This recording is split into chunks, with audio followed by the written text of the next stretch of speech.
Nós estamos celebrando hoje a memória do Santíssimo Nome de Maria. É uma memória que começou a ser celebrada no século XVI, depois no século XVII se estendeu para toda a Igreja.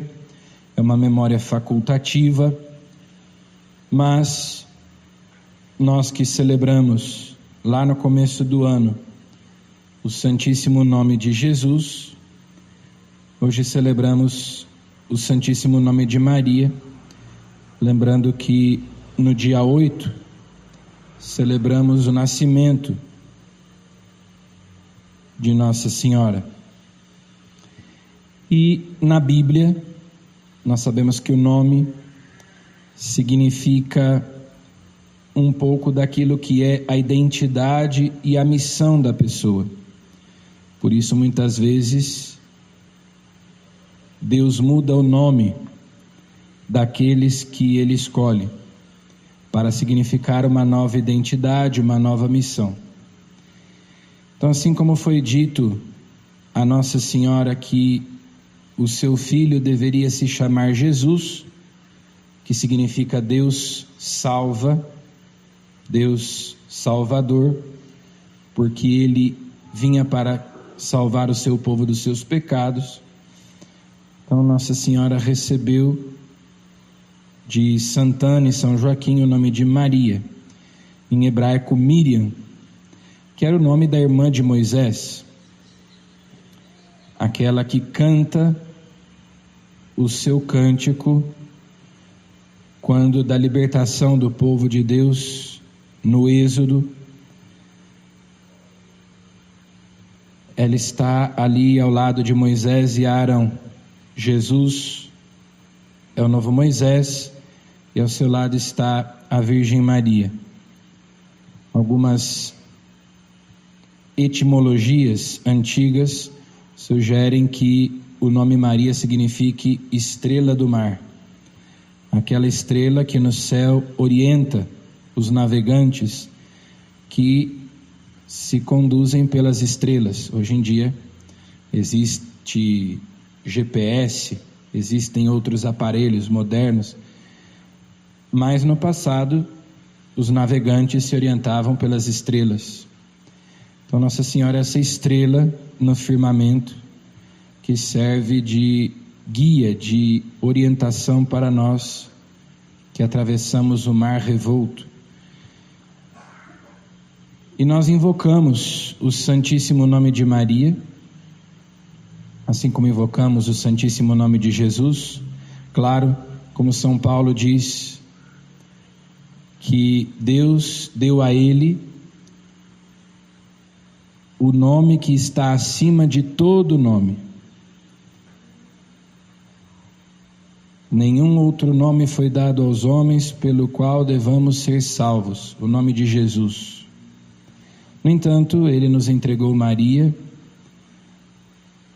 como nossa mãe, e nós sabemos que ela é a onipotência suplicante, ou seja, ela tudo pode obter de Deus mediante as suas súplicas, pela sua intercessão. E nós então, com confiança, podemos invocar o seu nome, por exemplo, na Ave Maria. Nós começamos a oração dizendo Ave Maria, invocando o nome da Santíssima Virgem, suplicando justamente a sua proteção, a sua intercessão, daquela que é a Rainha do Céu e nossa Mãe, para que ela seja de fato nossa guia, a estrela que ilumina e que nos conduz, que nos leva até Jesus.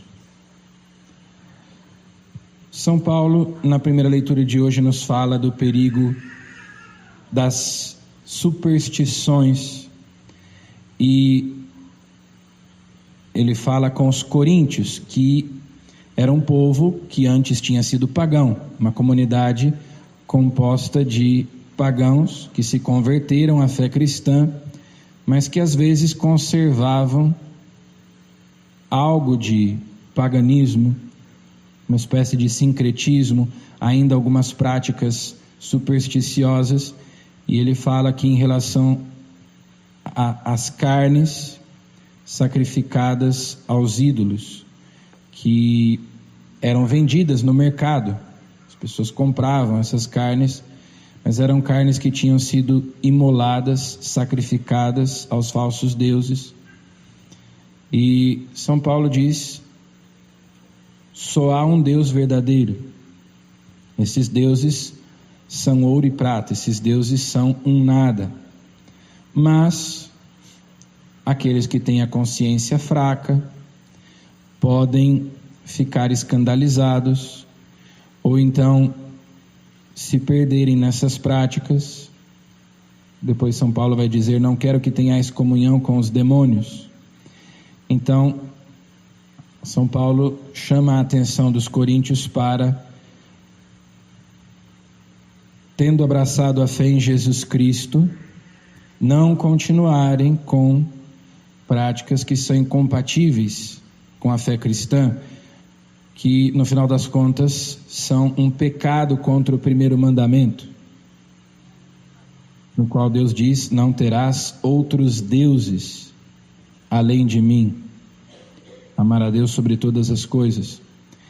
Então, qualquer tipo de idolatria, qualquer tipo de superstição. E no Evangelho é como que a versão de São Lucas do Sermão da Montanha, só que aqui se trata do Sermão da Planície, e Jesus vai dando vários conselhos muito práticos sobre como nós devemos viver. Mas todos eles podem ser resumidos com: sede misericordiosos, como também o vosso Pai é misericordioso.